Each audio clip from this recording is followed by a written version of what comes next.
Welcome to the first ever Gujarati IT education YouTube channel Mentorize. Here you can start your IT journey in your own language Gujarati.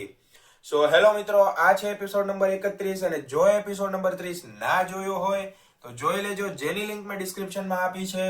અને episode number 30 માં આપણે જોયું for loop, algorithm ને ફ્લોચાર્ટની સાથે કે કઈ રીતે algorithm પરથી ફ્લોચાર્ટ બનાવી શકાય અને ફ્લોચાર્ટ ઉપરથી સ્ટેપ બાય સ્ટેપ કઈ રીતે તમે કોડ ઇઝીલી લખી શકો એ પણ મેં તમને લાઈવ કોડ લખીને બતાવ્યો છે.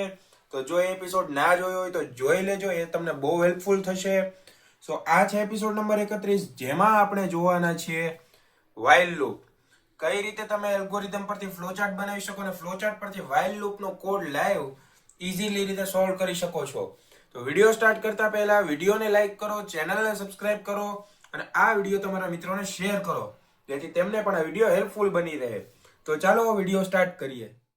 તો હવે આપણે જોવાના છીએ વાઇલ લૂપ. તો હવે આપણે અત્યારે એલ્ગોરિધમથી સ્ટાર્ટ કરીએ છીએ અને સાથે સાથે હું તમને સિન્ટેક્સ પણ સમજાવતો જાઉં છું. સો એલ્ગોરિધમનો ફર્સ્ટ સ્ટેપ છે સ્ટાર્ટ. સો હવે આપણે અહીંથી સ્ટાર્ટ કરશું એલ્ગોરિધમ લખવાનું. ત્યારબાદ initialize a variable i is equal to 5, કે કોઈ પણ એ વેરિયેબલ હોય એને ઇનિશિયલાઇઝ કરવો પડે, અસ્તિત્વમાં લાવવો પડે. તો અહીં તમે જુઓ સિન્ટેક્સમાં ફર્સ્ટ ઇનિશિયલાઇઝ વેરિયેબલ છે, ઇન્ટીજર વેરિયેબલ. તો અહીં આપણે ઇનિશિયલાઇઝ કર્યો વેરિયેબલને બહાર, તો અહીં ઇનિશિયલાઇઝ થઈ ગયો છે અને વેલ્યુ આપણે બારોબાર આપી દીધી.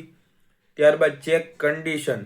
સો અહીં તમે જુઓ જ્યાં ફોર હતું ત્યાં હવે વાઇલ લખવાનું આવશે અને બ્રેકેટની અંદર પહેલા આપણે જેમ ઇનિશિયલાઇઝેશન, કન્ડિશન, એ ઇન્ક્રીમેન્ટ ડિક્રીમેન્ટ લખતા એ હવે નથી લખવાનું. હવે તમે જુઓ જે આ સિન્ટેક્સ છે તેમાં તમે ઉપર જુઓ કે ઇન્ટીજર વેરિયેબલ લખ્યું છે અને ત્યાં સામે વેલ્યુ પણ આપી દીધી છે. તો બારોબાર આપણે એને ઇનિશિયલાઇઝ કરશું, જે આપણે બ્રેકેટમાં કરતા એ. ત્યારબાદ વાઇલ લખવાનું છે 4 ની જગ્યાએ અને અંદર તમારે કન્ડિશન લખવાની છે, જે તમે વચ્ચે લખતા હતા. બીજું કાંઈ નહીં આવે, ખાલી કન્ડિશન લખવાની છે. સો અહીં કન્ડિશન લખી દીધી. હવે એલ્ગોરિધમમાં જો fourth step, if condition is true so print i. So condition જો સાચી હોય તો અંદરનું જે સ્ટેટમેન્ટ આપ્યું છે પ્રિન્ટ, એ પ્રિન્ટ કરાવવાનું સ્ટેટમેન્ટને. ત્યારબાદનું છે ઇન્ક્રીમેન્ટ i બાય 1, કે i ની વેલ્યુ છે એને 1 થી વધારો. તો ક્યારે? પ્રિન્ટ થયા પછી. સો અહીં જો પ્રિન્ટએફ પછી આપ્યું છે ઇન્ક્રીમેન્ટ ડિક્રીમેન્ટ. તો આખી સિન્ટેક્સ ફરે છે, એની રીતે એલ્ગોરિધમ પણ ફરે છે અને ફ્લોચાર્ટમાં પણ સુધારા વધારા થાય છે. તો એ અત્યારે આપણે જોઈએ. સો ફર્સ્ટ છે સ્ટાર્ટ, ઇનિશિયલાઇઝ અ વેરિયેબલ, કે વેલ્યુ આપણે ડિક્લેર કરશું. ત્યારબાદ ચેક કન્ડિશન, કે કન્ડિશન એડ કરવાની છે. ત્યારબાદ જો કન્ડિશન સાચી હોય તો એ વેલ્યુ પ્રિન્ટ થશે, જેમ કે 5. પ્રિન્ટ થયા બાદ ઇન્ક્રીમેન્ટ થશે 1 થી, કે 5 + 1 6, તો ઉપર 6 જશે. પાછી કન્ડિશન ચેક થશે, 6 15 કરતા નાના છે કે મોટા? તો નાના છે, તો કન્ડિશન સાચી પડી. તો સાચી પડે તો પાછું પ્રિન્ટ કરાવ્યું 6. ત્યારબાદ ઇન્ક્રીમેન્ટ બાય 1, એટલે કે 6 પછી 7 આવે, તો 6 + 1 7. તો અહીં 7 થઈ ગયા. હવે i ઇઝ ઇક્વલ ટુ 7. એ ઉપર જશે, કન્ડિશન ચેક થશે, શું 7 15 કરતા નાના છે? તો હા, નાના છે.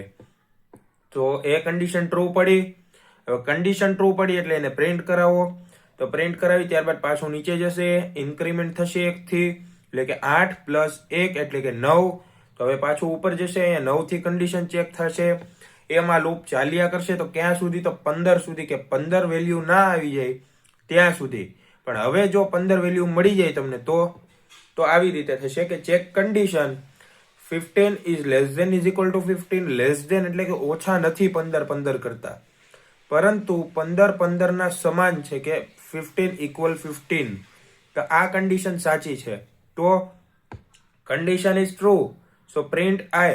તો 15 પ્રિન્ટ થઈ જશે, પણ ત્યારબાદ ઇન્ક્રીમેન્ટ i બાય 1, 16 થઈ ગયા. ઇન્ક્રીમેન્ટ થયું 15 + 1 નું, એટલે 16 થઈ ગયા. એ ઉપર જશે કન્ડિશનમાં, કન્ડિશન ચેક થશે કે 16 15 કરતા મોટા છે કે નાના છે? તો મોટા છે, અને કન્ડિશન શું છે? 15 કરતા નાનું અથવા બરાબર આવવું જોઈએ. પણ 16 તો મોટા થઈ ગયા, તો 16 નહીં આવે. તો કન્ડિશન અહીંથી ખોટી પડી ગઈ. તો ખોટી પડે એટલે ડાયરેક્ટ નીચે વહી જાય. If condition is false so stop. તો અહીંથી ફિનિશ થઈ જશે બધું. એટલે કે અહીં કન્ડિશન જ્યાં સુધી તમારી સાચી હતી ત્યાં સુધી લૂપ ચાલી. કન્ડિશન ખોટી એટલે તમારી લૂપ પૂરી. સમજાઈ ગયું?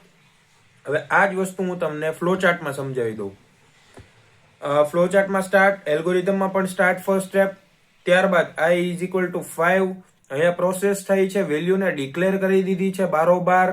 જે પહેલા આપણે ફોર લૂપ હતી તેમાં અંદરની સાઈડ વેલ્યુ ડિક્લેર કરતા, ત્યારબાદ કન્ડિશન મૂકતા, ત્યારબાદ ઇન્ક્રીમેન્ટ ડિક્રીમેન્ટ કરતા. પણ આ ફોર લૂપ જેવું નથી, થોડુંક અલગ છે કે જેમાં 12 વેલ્યુ ડિક્લેર થશે, અંદર કન્ડિશન મુકાશે અને સ્ટેટમેન્ટની પછી પ્રિન્ટએફ થશે, જે ઇન્ક્રીમેન્ટ ડિક્રીમેન્ટ કરવામાં આવવાનું છે. સો તમે જોઈ શકો છો અહીંયા કે i is equal to 5 declare થઈ ગયું. ત્યારબાદ અહીંયા કન્ડિશન મૂકવામાં આવી. જેમ મેં કીધું હતું કે while ની પછી કન્ડિશન મુકાશે. કન્ડિશન મુકાઈ જાય અને કન્ડિશન જો સાચી પડે તો પ્રિન્ટ કરાવવાનું છે i ને.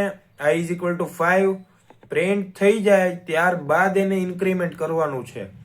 તો પ્રિન્ટ થયું પછી આપણે આગળ લઈ જઈએ તો i ઇઝ ઇક્વલ ટુ અત્યારે 5 હતું, હવે પ્લસ થઈને 6 થઈ જશે. એ 6 થઈ જાય એટલે યસ કન્ડિશન સાચી છે, તો પ્રિન્ટ થઈ ગયું. હવે આ જે i ની વેલ્યુ હતી એ i ની વેલ્યુ અહીંયા પ્રિન્ટ થઈ ગઈ, પાછી ઉપર જશે. હવે 6 થઈ ગઈ એની વેલ્યુ.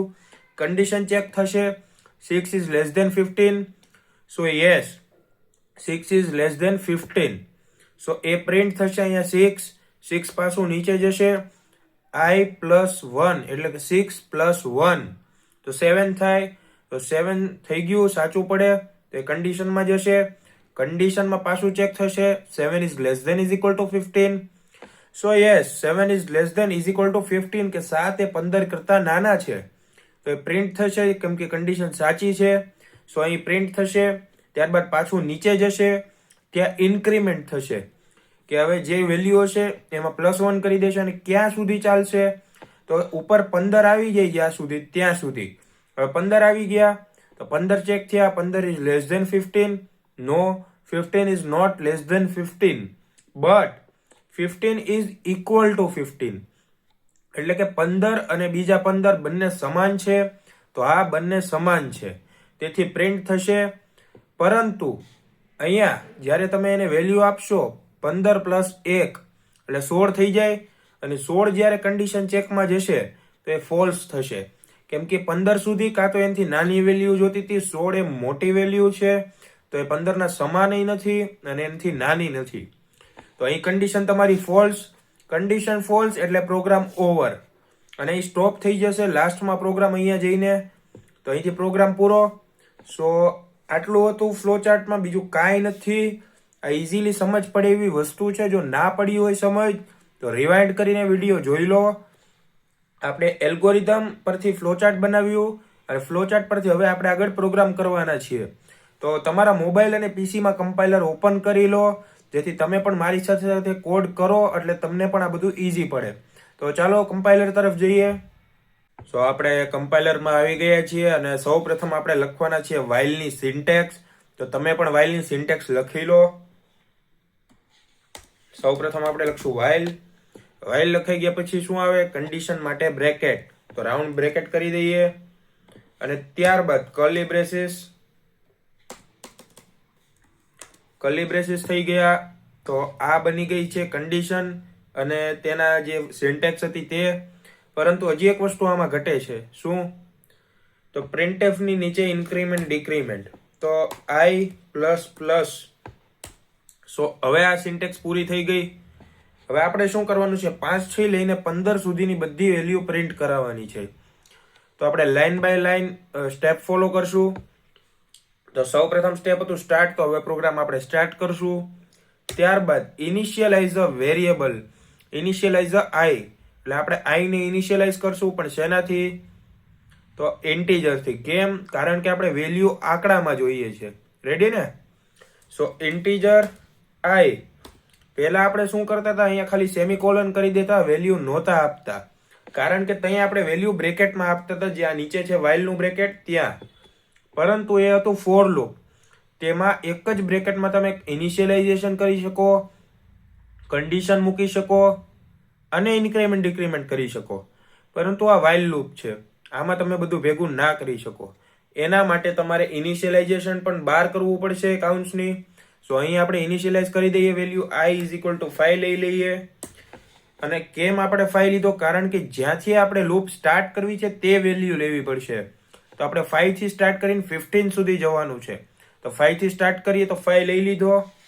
ત્યારબાદ કે enter a condition, check the condition, પણ એના માટે કન્ડિશન તો હોવી જોઈએ ને. તો હવે આપણે મૂકશું કન્ડિશન ક્યાં? તો વાઇલ લૂપના બ્રેકેટની અંદર. જો આ બ્રેકેટ દેખાય વાઇલ લૂપ માટેનું, ત્યાં આપણે કન્ડિશન મૂકશું. પણ કન્ડિશન શું છે કે 5 એટલે કે આઈ છે, એની વેલ્યુ 5 છે, એ વારે વારે બદલાશે એટલે અત્યારે આપણે આઈ લીધો છે. તો આઈ લઈ લીધો, પણ ક્યાં સુધી આપણે આઈને લઈ જવાનો છે? તો 15 સુધી લઈ ગયા. પરંતુ હવે આપણે કન્ડિશન ચેક કરવાની છે કે 15 સુધી લઈ જવું છે તો ઇક્વલ લઈ જવું છે તો 15 સુધી. પણ કન્ડિશન ચેક કરવી હોય તો કેવી રીતે કરે? 15 અથવા એનાથી નાના હોય ને તઈ કન્ડિશન સાચી પડવી જોઈએ. તો 15 અથવા તેનાથી નાના એટલે લેસ ધેન 15. લેસ ધેન માટે આ સાઇન આવશે. ઓકે, સો આ બની ગઈ આપણી કન્ડિશન.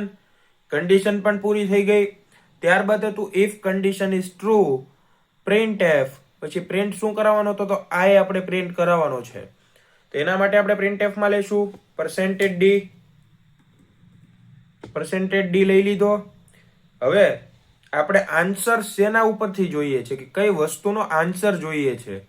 તો આન્સર જોઈએ છે આપણે આઈ માં, કેમ કે બધું જ આમાં આઈ છે, વેરિયેબલ પણ આઈ છે, કન્ડિશનમાં પણ આઈ છે. સો આપણે આઈ જ પ્રિન્ટ કરાવવો પડશે. સો અહીંયા આપણે લખી દઈએ આઈ, અને ઇન્ક્રીમેન્ટ ડિક્રીમેન્ટમાં આપણે ઇન્ક્રીમેન્ટ તો ઓલરેડી લઈ જ લીધું છે. સો હવે બધી જગ્યાએ જોઈ લ્યો કે ભૂલ નથી ને. ઇનિશિયલાઇઝેશન પણ થઈ ગયું, સેમિકોલન પણ આવી ગયું, વાઇલ લૂપની સિન્ટેક્સ પણ લખાઈ ગઈ, કન્ડિશન મૂકી દીધી છે, પ્રિન્ટ સ્ટેટમેન્ટ પણ બરાબર છે, %d અને આઈ પણ આવી ગયો, અને ઇન્ક્રીમેન્ટ ડિક્રીમેન્ટ ઓપરેટર પણ આવી ગયો. ક્યાંય ભૂલ છે નહીં. સો હવે આપણે પ્રોગ્રામ રન કરીએ. સો તમે આન્સર જુઓ, 5 6 7 8 9 10 આવી ગયો. પરંતુ તમારે જો /n ના કરવું હોય તોય ચોખ્ખું દેખાડવું હોય તો અહીં તમે જુઓ, આટલી સ્પેસ આપી દો બંને બાજુ, અને હવે રન કરો પ્રોગ્રામ. જો સ્પેસ આવી ગઈ બધામાં એક એક.